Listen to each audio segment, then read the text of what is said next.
Hello and welcome to importing real world terrain into Unity 3D. In this video, we are going to use city skylines to generate height maps that we can then import into Unity and use in Gaia to scan and stamp onto our terrains. So, without further ado, let's build worlds together. First thing that we're going to do is we're going to go to City Skylines Map Generator, which the link will be in the description below. And then we're going to find an area to scan it. The first thing that I want to do is make sure that the height contours are enabled, which is right here. And then you can see these little lines here that kind of showcase mountains and ridges and all that kind of good stuff. And then we are going to look for a really cool area. Note that the data from America is really high quality, so you'll get better results finding something in the States. You are more than welcome to try to find areas outside of the States, but this is where you're going to generate your higher quality images. So we are going to find an area. This looks pretty cool actually, right here. We got some kind of mountainy areas here, looks like, and some drop-off areas, some like water type areas. And note that the image that we're going to generate is within this square right here. So you kind of just want to look and find something really cool in this area. Like this. I kind of like this little shape here. After we find an area that we would like to scan, we are going to download the raw file to that image. We are also going to download the PNG file as well, but for better results, download the raw file. The reason we want to download the raw file is because it gives us a 16-bit file, which is perfect for stamping onto our terrain. All JPEGs and most PNG files are only 8 bits per channel, and when this gets converted to a stamp, this means that you can only represent 256 possible height values, and the end result could possibly make your terrain appear terraced. So we are going to click on the download raw height map, and then we are going to click on this download PNG. Again, the raw file is going to be better for this, but we could possibly use this PNG, and I want to show the differences between the two. So now that we have them, we are going to drag them into our Unity project, and we are using Unity 2020.1 for this project, and we are using Gaia Pro 2021. So we are just going to select those files and then drag them into our project. And here you can see the PNG file, and then here is the raw file. With the PNG file, we have to modify this to work better with Unity. So we are going to turn off sRGB color texture, and we are going to disable alpha. We are going to set the compression to none. And then we're going to click on Mac and make sure we are in override for PC, Mac, and Linux. And then we're going to want to select the RGB 48-bit. And then select Apply. And here you can see that it's RGB 16, so that's 16-bit, which is perfect. And then our raw file. The next step is we are going to open up the Gaia Manager by going to Window, 3D Worlds, Gaia, Show Gaia Manager, or Control-G. We are going to select the Advanced tab, go to Gaia Tools, and select our scanner. We do have a full tutorial about the scanner, and if you have not watched this, I recommend that you give this a watch, and the link will be down in the description as well. So then we're going to move the Gaia Manager out of the way, and then we are going to drag in our raw file into the scanner. We are going to change the raw file bit order to Macintosh. We are going to change our file name to, say, raw mountains.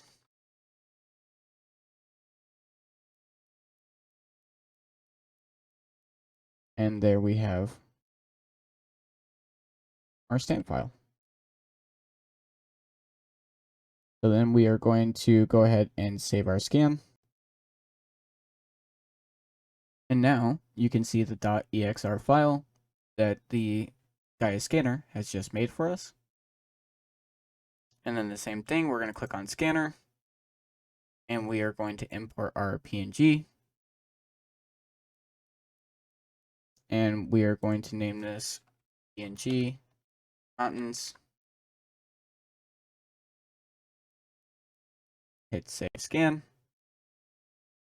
And there is our png.exr file. So then we are going to turn off the scanner.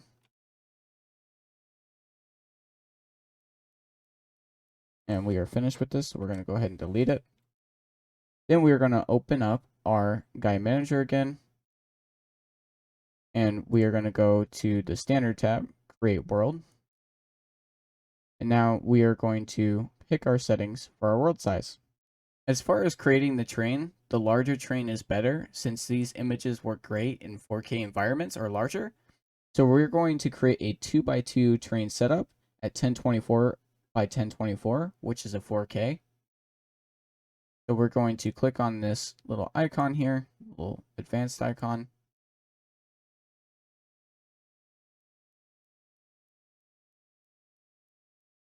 And then we're going to select 2x2.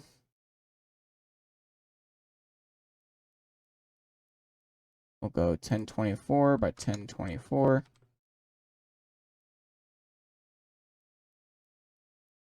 Now, something that I want to talk about as far as creating your terrains is larger terrains doesn't always mean better. And it's better to make more terrains and smaller versus one terrain that's larger. The reason for that being is because of performance and memory usage. Each terrain generates splat maps, which is stored data, which means if we have a massive terrain, let's say one terrain that's 16K, it will generate anywhere between 2 to 4 splat maps that are stored in the scene. And this will always use a constant RAM.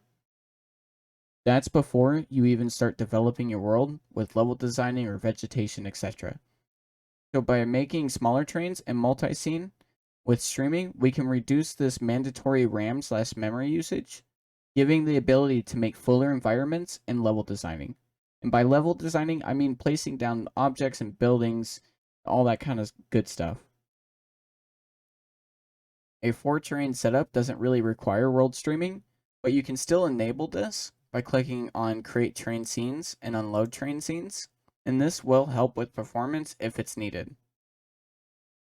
But in this case, we don't really necessarily need it. Now, if we selected, let's say 5x5, you can see that the Gaia Manager has automatically enabled this for us. This is because we recommend that for large world setups, you do create your terrain scenes and unload them and add your floating point fix. But we're going to go by 2x2. And then we're going to select desktop, alpine, meadow biome is fine, and then the manual with stamper route. And then let's go ahead and create our terrains.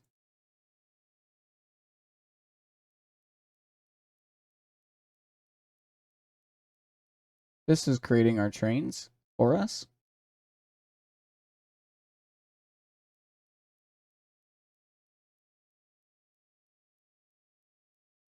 And now we have our preview. So I'm going to drag this Gaia Manager out of the way. Let's zoom back out a little bit. And then let's select our scanner exports. And this is the PNG mountains, but let's go ahead and select our raw and click apply. Now one thing that we want to do right off the bat here, we don't actually move this up. We want to extrude and resize this. So I'm going to click on R, and then I am going to click on this box here, this yellow box, and then I'm going to increase this up. The reason why I'm doing it this way is because we are kind of fakely, artificially raising the terrain. but this is going to give us a more unique result on our heights to make this more realistic as far as what the terrain would look like and be. So something like that is perfect. We can go ahead and move that terrain up if we wanted to. And the reason why you would want to move this up is getting a kind of farther away from zero. That way, if you wanted to dig tunnels or, caves or something like that, you can do that. If it's stuck at zero, you cannot go past that. You can't go in the negative value. So giving a little bit of height is perfectly okay. Then let's just go ahead and raise up our sea level to match our terrain here. Something like this is perfect. And then let's go ahead and hit stamp.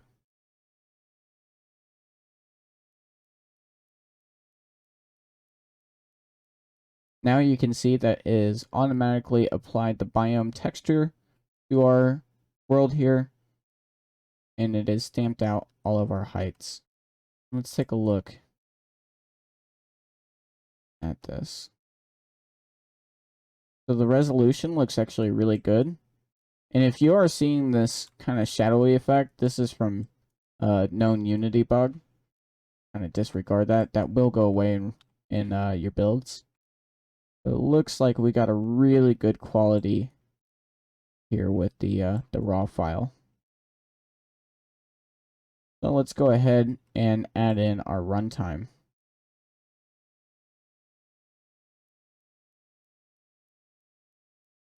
So first person, day is fine. Quick bake our lighting. Add in our water. Everything else looks good. Let's create runtime. Click yes. There we go. We've added our runtime.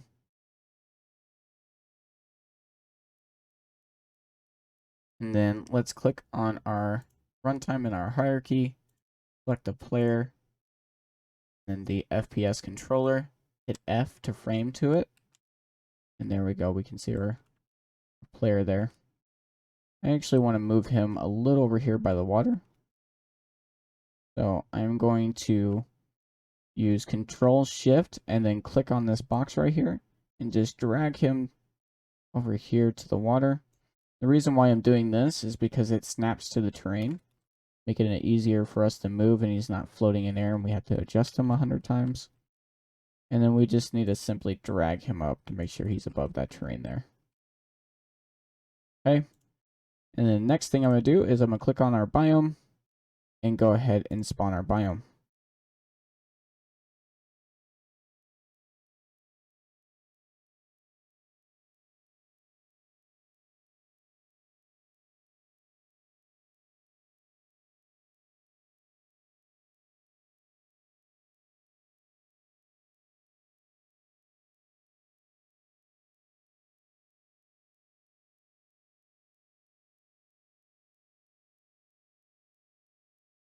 Right now, this is calculating all the heights and slopes and spawning all of our vegetation and all of our spawners.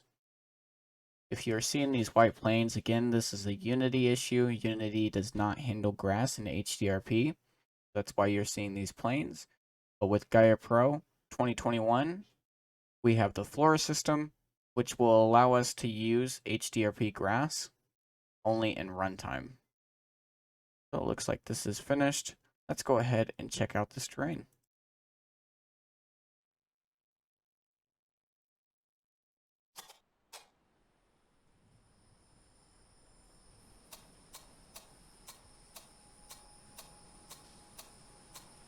And as you guys can see, we have imported real world terrain data into our Unity and then use Gaia to stamp it. And we have our really cool terrain here. Looks like the quality is still really, really nice with the raw.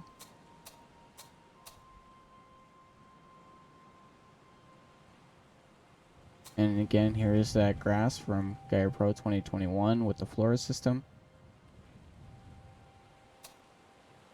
Looks fantastic.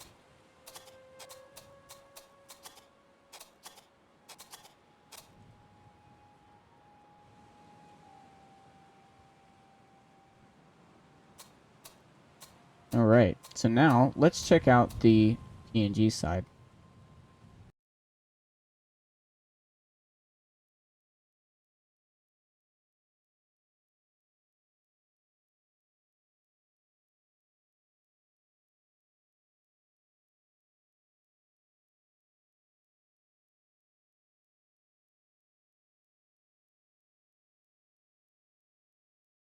Okay, so we are going to open up our Gaia tools, click on our stamper, and then we are going to flatten our terrain.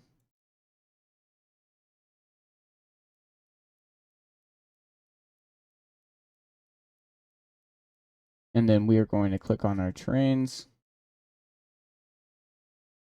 And let's just go ahead and delete the Gaia bond objects.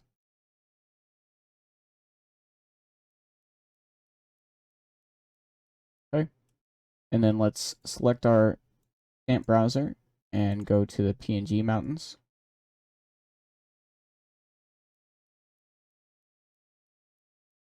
And again, we're going to need to adjust this. This is why using the raw file is a lot better here.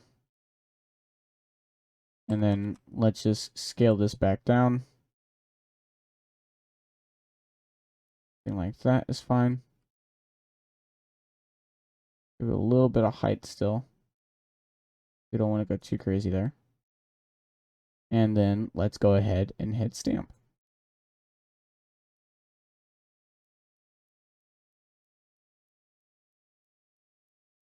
All right. Now let's click on our runtime and let's just make sure that our player is still good. So we're going to click on our FPS controller, hit F to frame, and he's under the train, so we need to adjust him. Make sure he's above here. Yep, he is. And then let's go ahead and click on our biome again. Let's just spawn our biome. See if we can notice any differences. Already right off the bat, I can see this, terraced effect with the kind of step-like, and this is what we were talking about earlier, why it's not good to use PNGs. Now you could still potentially use this by using the Unity tools, and I will show you how to fix this. So we could click on the terrain here, go to our Unity tools here, and smooth out our height. Like so. See this like step-like effect here? And we could essentially smooth this out. Like so. And you could, again, if you've watched the scanner tutorial in our last video, we talked about some of the texture stuff that you have here. So one of the really cool tricks that you can do is use the Unity tools to, reduce your poly count, so smooth your height to reduce your terrain poly count. And you can still leave these textures here to kind of create this illusion that there's a bunch of features and stuff there, even though it's reduced. And that way you can kind of get these really cool effects. Or you can click on your biome and respawn your texture spawner. And that will fix the texture issues to match the terrain values, the terrain heights, and the slopes, and all that kind of good stuff. So right now, technically this would all be rock because this is a mountaintop, but we could leave this grass on here, kind of give it that effect there. And reducing poly counts could also save you some performance as well. But yeah, right off the bat here, we can definitely tell that the PNG is not really the great way to go about this.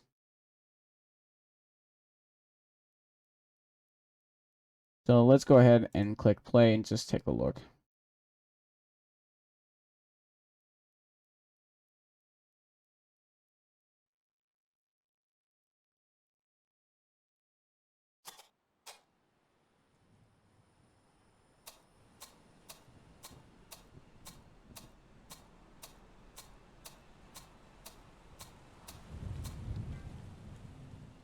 it still looks really cool. I do like kind of these little steps here. It kind of makes it feel like some medieval type, or early civilizations where they would build houses and stuff along the mountains. So you could potentially still use this in some capacity to make some really cool effects here. But yeah, this is the type that will happen if you use a PNG. It looks really good though. Vegetation's just beautiful.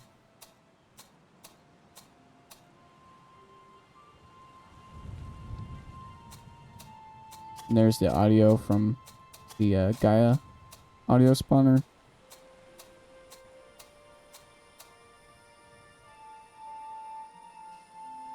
Looks really good here.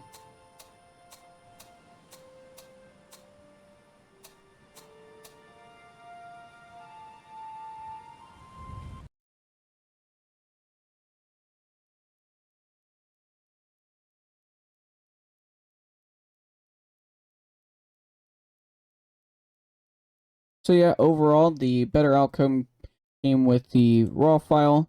Even though the PNG file is still technically usable, you can use it, and it could potentially make you some really interesting results with your train. As you saw, we could use this to, build houses along the ridge, kind of create that old civilization type feel with like a mountainy civilization. But overall, the raw file is the best way to go because of the 16-bit format, and kind of making this a lot better and smoother, and not this step-like effect.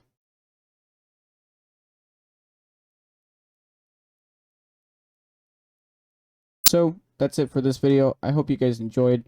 Please don't forget to leave a like and comment down below what you guys thought about this, if you guys are going to be using this, that kind of thing. Let us know what kind of tutorials you guys want to see next, because we are working on a lot more tutorials and guides kind of showcasing our products. Thanks for watching, everybody, and we'll see you next time.